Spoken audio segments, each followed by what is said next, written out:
Welcome, Seeker, to a space where ancient wisdom meets modern understanding. नमस्ते, मैं doctor Surendra और मेरे साथ हैं डॉक्टर अनगा। हम साथ मिलकर आपके साथ साझा करेंगे कि कैसे आयुर्वेद का प्राचीन नॉलेज और आर्टिफिशियल इंटेलिजेंस मिलकर आपके स्वास्थ्य और जीवन को एक नई दिशा दे सकते हैं। हम आपको अपना ऑडियो पॉडकास्ट दे रहे हैं जिसे आप कहीं भी कभी भी सुन सकते हैं।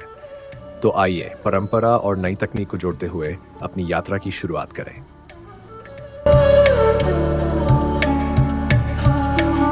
सोचिए जरा, एक तरफ हजारों साल पुराना आयुर्वेद और दूसरी तरफ एकदम फ्यूचरिस्टिक आर्टिफिशियल इंटेलिजेंस। क्या इन दोनों का कोई मेल हो सकता है?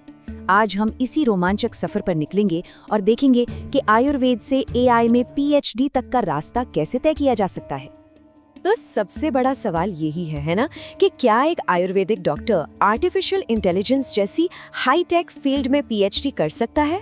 मतलब ये जो मेडिकल बैकग्राउंड है, ये एक रुकावट है या फिर असल में एक मौका? और इसका जवाब है एक बहुत बड़ा हाँ। जी हाँ, ये बिल्कुल मुमकिन है। अगर कोई आयुर्वेदिक डॉक्टर एआई में अपना करियर बनाना चाहता है तो ये समझना बहुत जरूरी है कि उनका जो मेडिकल ज्ञान है ना, वही उनकी सबसे बड़ी ताकत है। ठीक है, तो चलो इस बात को थोड़ा और गहराई से समझते हैं। ज्यादातर लोगों को यही लगता है कि अगर कोई टेक बैकग्राउंड से नहीं है तो ये एक कमी है ना? लेकिन असल कहानी कुछ और ही है। असल में ये एक बहुत बड़ा फायदा है। आजकल दुनिया भर की यूनिवर्सिटीज वो ऐसे लोगों को ढूंढ रही हैं जो दो अलग अलग फील्ड्स को जोड़ सकें।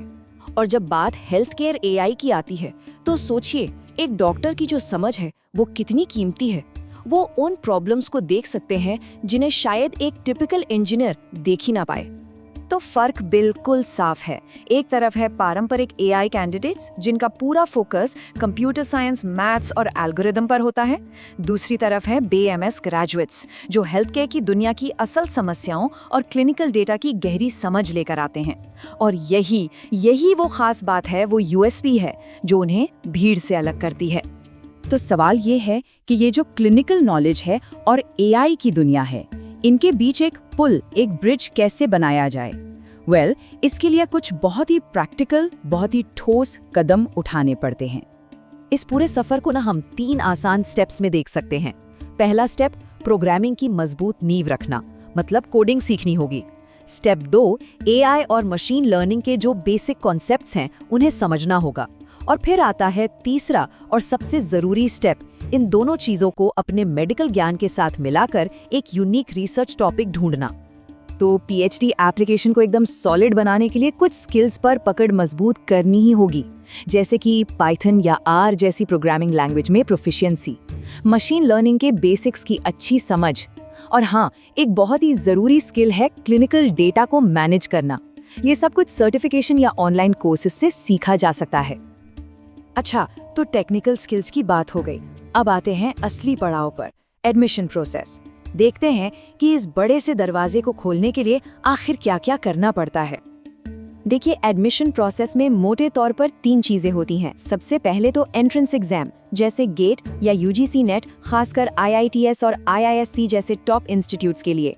फिर आता है एक दमदार रिसर्च प्रपोजल, मतलब एक ऐसा डॉक्यूमेंट जिसमें ये बताया जाए कि आयुर्वेद और एआई को मिलाकर किस तरह का रिसर्च किया जा सकता है। और आखिर में होता है इंटरव्यू, जहां एडमिशन कमेटी को ये यकीन दिलाना होता है कि इस अनोखे रिसर्च के लिए आपसे बेहतर कोई और नहीं है। और हाँ, एक और अच्छी बात यह है कि अगर किसी के पास क्लिनिकल रिसर्च जैसे सब्जेक्ट में मास्टर डिग्री है तो उसे कई इंटरडिसिप्लिनरी प्रोग्राम्स में काफी तरजीह दी जाती है। मतलब इसे एआई पीएचडी के लिए एक बहुत मजबूत फाउंडेशन माना जाता है। इससे आपका केस और भी स्ट्रांग हो जाता है। तो ये सब करने के बाद इस एकदम नए रास्ते पर चलकर फ्यूचर कैसा दिखता है? ये वो जगह है जहां मेडिसिन की समझ और मशीन की ताकत एक साथ आती है। इस कॉम्बिनेशन के साथ करियर के जो रास्ते खुलते हैं ना, वो कमाल के हैं।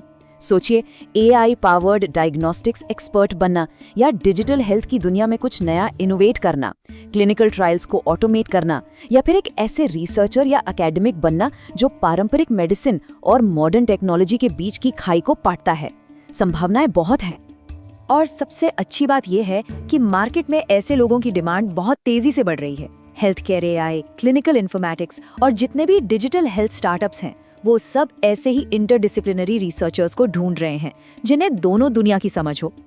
तो आखिर में ये एक बड़ा सवाल हमारे सामने है, जब हजारों साल पुराना ज्ञान आर्टिफिशियल इंटेलिजेंस की आज की ताकत से मिलेगा तो ये हेल्थ केयर के भविष्य को किस तरह से बदलेगा?